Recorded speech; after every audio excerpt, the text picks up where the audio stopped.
Artificial intelligence, AI, is like giving a computer a brain that can think, learn, and make decisions. It's a way of making machines smart so they can do things that usually only humans can do, like understanding what we say, solving problems, and recognizing things they see. Here's a simple way to think about it. Learning from examples. Imagine teaching a child to identify different fruits. You show them an apple, an orange, and a banana and tell them what each one is. After a while, the child learns and can identify these fruits on their own. AI works similarly. You give a computer lots of examples and it learns from them. This is called machine learning. Making decisions. Think about playing a video game where you have to choose the right path to win. AI can make similar choices, but in real-life situations.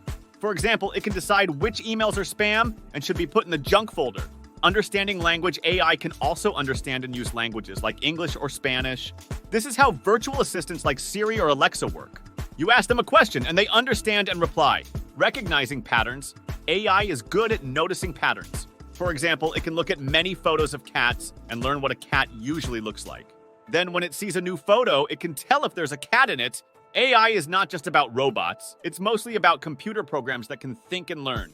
These programs can do lots of useful things. In hospitals, AI can help doctors find diseases in x-rays. In cars, AI can help drive the car safely. In schools, AI can help teachers understand which students need more help. But AI is not perfect.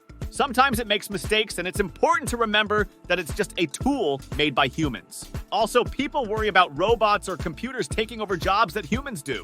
In the end, AI is a powerful tool that can help us in many ways, but we need to use it wisely and make sure it's safe and fair for everyone.